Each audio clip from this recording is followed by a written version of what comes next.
মেয়েরা মাথায় বাঁকা সিথি করতে পারবে কি? মহিলারা যদি অজু করা অবস্থায় কোনো পুরুষ দেখে ফেলে তাহলে কি অজু থাকবে? কাজা নামাজ কিভাবে আদায় করব? কন্যা সন্তানকে কত বছর বয়স পর্যন্ত মায়ের বুকের দুধ পান করানো যায়? দান করলে সব হয়, কিন্তু টাকা ধার দিলে কি কোনো সব হয়? বাজনা ছাড়া নুপুর পরা যাবে কি না? স্ত্রী মারা গেলে স্বামী গোসল করাতে পারবে? আর কি কি করণীয় আছে স্বামীর জন্য? মাঝে মাঝে প্রস্রাবের পর পিচ্ছিল তরল জাতীয় কিছু গেলে কি শরীর বা কাপড় নাপাক হবে? অজু করার সময় দাঁত থেকে রক্ত বের হলে কি অজু হবে? চলি আমরা প্রশ্ন উত্তর দেওয়ার পর্বে। আব্দুল মমিন জানতে চেয়েছেন, মহিলারা যদি অজু করা অবস্থায় কোনো পুরুষ দেখে ফেলে তাহলে কি অজু থাকবে? দেখুন ভাই আব্দুল মমিন, অজু করা অবস্থায় কোনো পুরুষ দেখলে অজু ভাঙবে এমন নয়, তবে সেটা যদি ইচ্ছাকৃত দেখেন তাহলে গুনাহ হবে, আর অনিচ্ছাকৃত হলে গুনাহও হবে না, কিন্তু এই দেখার সাথে অজু ভাঙার কোনো সম্পর্ক না, অজু থাকবে ইনশাআল্লাহ। এরপরে আফরিন সুলতান জান্নাত আপনি জানতে চেয়েছেন, বাজনা ছাড়া নুপুর পরা যাবে কি না? জীবন আপনি নুপুর পড়তে পারেন যদি সেটাতে বাজনা না থাকে এবং বাহিরে আপনি যখন পরে যাবেন সেটা আপনার পায়ে থাকতে পারে, কোনো অসুবিধা নেই। সাহাবা ইকরামের মধ্যে থেকে অনেকেই নুপুর পড়েছেন, অনেক মহিলা সাহাবীরা নুপুর পড়েছেন, এরকমটি হাদিস দ্বারা স্পষ্টভাবে আমরা জানতে পারি। এমডি নাসির উদ্দিন জানতে চেয়েছেন, মাঝে মাঝে প্রস্রাবের পর পিচ্ছিল তরল জাতীয় কিছু গেলে কি শরীর বা কাপড় নাপাক হবে? যদি শরীরে লাগে তাহলে সেই অংশটা ধুয়ে ফেলবেন, কাপড় লাগলে সেই অংশটা ধুয়ে ফেলবেন, বাস তাহলেই চলবে। নাপাক হবে যেটুকু লাগবে সেটুকু জায়গা। আফরিন মোল্লা আপনি জানতে চেয়েছেন, কাজা নামাজ কিভাবে আদায় করব? দেখুন, কাজা নামাজ আদায় করার পদ্ধতি হলো, যখন আপনি অনেকগুলো সালাত ছুটে যাবে তখন ধারাবাহিকভাবে পড়ে যাবেন, যতটুকু সম্ভব শুধু ফরজগুলো আদায় করে যাবেন, সুন্নত আদায় না করলেও চলবে, এগুলো পড়ে ফেলবেন আস্তে আস্তে। এম এস আল মাহমুদ জানতে চাইছেন, কন্যা সন্তানকে কত বছর বয়স পর্যন্ত মায়ের বুকের দুধ পান করানো যায়? কন্যা এবং ছেলে সন্তান সবার জন্য একই বিধান, 2 বছর পান করাবেন। ইমাম আবু রহমতুল্লাহর মতে তার বেশি পান করানো জায়েজ নাই, অন্যান্য ইমামদের অনেকের মতে জায়েজ আছে, যেহেতু কোনো নিষেধাজ্ঞা নেই, যেহেতু আল্লাহ কোরআন কারিমে হাওলাইনে কামেলাইনে বলেছেন, লিমান আরাদা আন ইউতিম্মা রাদাআহ, যে ব্যক্তি দুধ পান করার সময় পূর্ণাঙ্গতায় পৌঁছাতে পারেন তিনি 2 বছর করাবেন। আল্লাহ তাআলা পরিষ্কার বলেছেন এই জন্য 2 বছর করানো জায়েজ আছে। আর সায়েন্টিফিকলি বিষয়টা প্রমাণিত যে এরপরে আর মায়ের বুকের দুধে কোনো উপকারিতা বাচ্চার জন্য থাকে না, এই জন্য 2 বছর পান করাবেন, নারী ছেলে হোক মেয়ে হোক, যে মানে উভয় ক্ষেত্রে। সেই হেলাল খান জানতে চেয়েছেন, অজু করার সময় দাঁত থেকে রক্ত বের হলে কি অজু হবে? দাঁত থেকে যদি রক্ত বেশি বের হয়ে যায়, বের হতে থাকে, যার ফলে আপনার থুতু লাল হয়ে যায় এবং লালচে ভাব বেশি থাকে থুতুর মধ্যে, তাহলে সেক্ষেত্রে আপনার অজু হবে না। আর যদি লালচে ভাব কম থাকে, হালকা হলুদ হয়, তাহলে সেক্ষেত্রে অজু হয়ে যাবে। এমডি মনসুর আলী জানতে চেয়েছেন, মোবাইলের মাধ্যমে বিয়ে করা জায়েজ আছে কিনা? আমরা এর আগে বারবার উত্তর দিয়েছি, মোবাইলের মাধ্যমে বিয়ে করা জায়েজ হতে পারে, তবে ভিডিও কলের মাধ্যমে সেটা হতে হবে। আর সবচেয়ে বড় কথা হলো উকিল নির্ধারণের মাধ্যমে হতে হবে। আপনি দূরে আছেন, যেখানে মেয়ে আছে কথার কথা, অথবা পাত্রী দূরে আছে, পাত্র যেখানে আছে সেখানে আপনি সশরীরে উপস্থিত নাই, তাহলে সেখানে একজন ব্যক্তিকে আপনি উকিল বানাবেন বা প্রতিনিধি বানাবেন, সেটা আপনার বাবা বা অন্য কেউ হতে পারে, যে আমি অমুকের পক্ষ থেকে বিবাহের প্রস্তাব করছি বা কবুল করছি, এইভাবে তিনি বলবেন, তাহলে 2জন সাক্ষীর সামনে যখন এটি হয়ে যাবে তাতে বিবাহ সম্পন্ন হয়ে যাবে। মামুন চৌধুরী জানতে চেয়েছেন, বাচ্চাদের প্রস্রাবের ফোঁটা মেঝেতে পড়লে যদি তার নিজে নিজে শুকিয়ে যায় তবে কি তাদের নামাজ পড়া যাবে? যদি নিজে নিজে শুকিয়ে যাবে, কোনো আলামত না থাকে, তাহলে সেখানে নামাজ পড়া যাবে। ফাহিম আপনি জানতে চেয়েছেন, স্ত্রী মারা গেলে স্বামী গোসল করাতে পারবে? আর কি কি করণীয় আছে স্বামীর জন্য? দেখুন, স্ত্রী মারা গেলে স্বামী গোসল দিতে পারবেন কি না, এই বিষয়টি ওলামায়ে কেরাম এবং ইমামগণের মধ্যে মত পার্থক্য আছে। ইমাম আবু হানিফা রাহিমাহুল্লাহর মত হলো যে স্ত্রী মারা গেলে স্বামী তাকে গোসল দিতে পারবেন না। তার কারণ হলো তিনি মনে করেন মৃত্যুর সঙ্গে সঙ্গে বৈবাহিক সম্পর্কটা আর থাকে না, ছিন্ন হয়ে যায়, যার কারণে তারা মাহরামের মতো হয়ে যান। এখানে অন্য কোনো মেয়েরা গোসল দিবেন। যদিও অন্য ইমামদের অনেকেরই মত হলো যে না, বৈবাহিক সম্পর্ক মৃত্যুর মাধ্যমে ভেঙে যায় না, বরং বৈবাহিক সম্পর্ক তালাক না দিলে সেটি কিয়ামত পর্যন্ত, বরং চিরকালের জন্য, অনন্তসীম কালের জন্য এই সম্পর্কটা হয়ে যায়। যার কারণে তাদের দৃষ্টিকোণ হলো যে স্বামী তার স্ত্রীকে গোসল দিতে পারবেন, স্ত্রী তার স্বামীকে গোসল দিতে পারবেন। তো এক্ষেত্রে যদি ভিন্ন কোনো ভালো মহিলা থাকেন যিনি গোসল দিতে পারেন, সেটা ভালো, এবং এক্ষেত্রে কোনো অসুবিধা নেই। সুজাত হোসেন জানতে চেয়েছেন, দান করলে সব হয়, কিন্তু টাকা ধার দিলে কি কোনো সব হয়? অবশ্যই সব হয় ভাই সুজাত।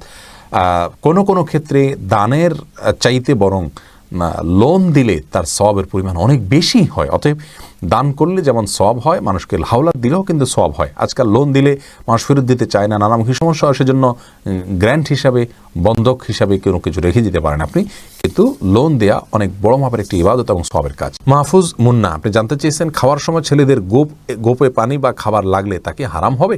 না, এমন কোনো কথা নেই, গোপে পানি বা খাবার লাগলে হারাম হয়ে যাবে, এটা জায়েজ নাই। খালেদা আক্তার জানতে চেয়েছেন, মেয়েরা পর্দা না করলে মা বাবার কবরে কি আযাব হবে? মা বাবার যদি সেখানে কোনো দায় দায় থাকে, ত্রুটি থাকে, তাহলে সেক্ষেত্রে তাদের আযাব হতে পারে। কিন্তু মা বাবা যদি তাদেরকে সঠিক পথের দিশা দিয়ে থাকেন, বুঝিয়ে থাকেন, দায়িত্ব পালন করে থাকেন, তাহলে সেক্ষেত্রে তাদের দায়ভার তারা মানে শুধু সন্তানরাই বহন করবে, মা বাবার উপর কোনো কিছু দায়ভার চাপানো হবে না। আল্লাহ বলেছেন লা তাযরু ওয়াজরাতুন উযরা উখরা, কারোর দায়ভার অন্য কেউ বহন করবে না। লাইসাল ইনসানু ইল্লা মা সাআ, প্রত্যেকে যা করবে তারই তিনি দায় নিবেন। ইলিয়াস সানি আপনি জানতে চেয়েছেন স্বামী স্ত্রীর মিল মহব্বত এবং পারিবারিক ভালোবাসা বজায় রাখার জন্য কি করণীয়। ভাই ইলিয়াস, স্বামী স্ত্রী মিল মহব্বত এবং পারিবারিক ভালোবাসা বজায় রাখার জন্য সর্বপ্রথম করণীয় হলো পরস্পরের প্রতি যে দায়িত্ব আছে সেই দায়িত্বগুলো ইসলাম শরিয়া দৃষ্টিকোণ থেকে যেগুলো আরোপিত হয়েছে সেগুলো সম্পর্কে জানতে হবে, 1 নম্বর কাজ।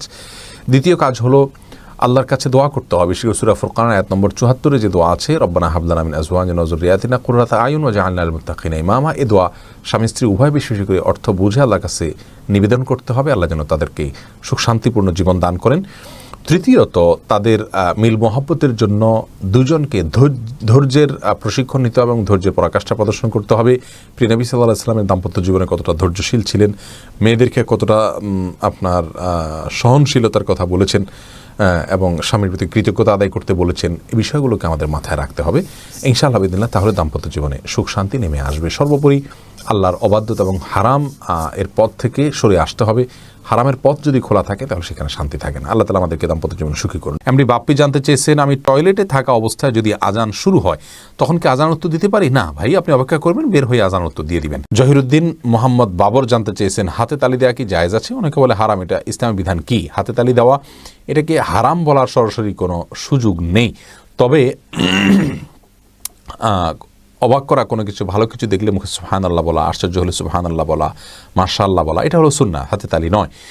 কিন্তু যদি কেউ হাতে তালি দেন তাহলে সেক্ষেত্রে হারাম হয়ে যাবে, এটা মোটেও সঠিক নয়। এমনি মনির ইসলাম জানতেছেন, আজানের আগে সালাত আদায় করা যাবে কি? আজানের আগে সালাত আদায় করা যাবে যদি ওয়াক্ত হয়ে যায়। ওয়াক্ত হওয়ার সাথে সম্পর্ক, আজানের সাথে কোনো সম্পর্ক নেই। নিশাত তাসনিম আপনি জানতে চেয়েছেন, মেয়েরা মাথায় বাঁকা সিঁথি করতে পারবে কি? মুরব্বীদের পক্ষ থেকে বলা হয় যে নারীরা মাথায় বাঁকা সিঁথি যে করে কিয়ামতের দিন পুলসিরাতের রাস্তা খুঁজে পাবে না, তাকে বাঁকা রাস্তায় চলতে হবে না, এরকম কথা কোনো দেশে আছে বলে আমি জানি না যে বাঁকা রাস্তায় চলতে হবে পুলসিরাতে, এরকম কোনো কথা নেই। তামান্না ইসলাম সেতু আপনি জানতে চেয়েছেন, মেয়েদের কি পশু পাখি জবাই করা জায়েজ আছে? বোন, অবশ্যই জায়েজ আছে। মুরগি, হাঁস, এই জাতীয় পশু পাখি, গরু, এগুলো জবাই করার ক্ষেত্রে অনেক উদাহরণ আমাদের সমাজে আছে। যেমন ভাই বোন দুজন মিলে একসাথে গরু জবাই করতে পারবেন না শেয়ারে। তারপরে আপনার মেয়েরা গরু বা ছাগল বা কোনো পশু জবাই করতে পারবেন না। গোসল ফরজ অবস্থায় গরু ছাগল জবাই করা যাবে না। স্বামী স্ত্রী একজন ধরবেন আর একজন জবাই করবেন, এভাবে করা যাবে না। এরকম নানাবিধ কথা আমাদের সমাজে প্রচলিত আছে। এগুলো সবগুলো ভ্রান্ত ধারণা। ছেলেরা যেমন জবাই করতে পারবেন, মেয়েরাও কিন্তু সেভাবে আপনার জবাই করতে পারবেন, কোনো অসুবিধা নেই। জবের যে শর্ত আছে বিসমিল্লাহ আল্লাহু আকবার বলে জবাই করে ফেলবেন। রবিউল ইসলাম জানতে চেয়েছেন, কোনো কিছুতে পা লাগলে সালাম করা কি জায়েজ? না ভাই, কোনো কিছুতে পাও লাগলে সেখানে হাত দিয়ে সালাম করতে হবে। হাত দিয়ে যদি সালাম হয় না, পা ছুঁয়ে এটাকে সম্মান করতে হবে, কোনো কথা নেই।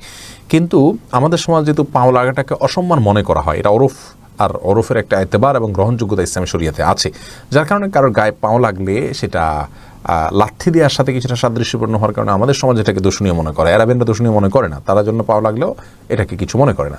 তো আমাদের সমাজে যদি দূষণীয় মনে করা হয়, সেহেতু যার কাছে যার গায়ে পাও লেগেছে তাকে যদি আপনি একটু টাচ করে আপনি আসলে পাও লাগাতে চাননি, হাত লাগাতে চেয়েছেন অথবা অশ্রদ্ধা করতে চান, এটা বোঝাতে চান, তাহলে সেটা ঠিক আছে, এটাতে দোষের কিছু নেই। তবে এর মানে এই নয় যে তাকে আপনি সালাম দিবেন।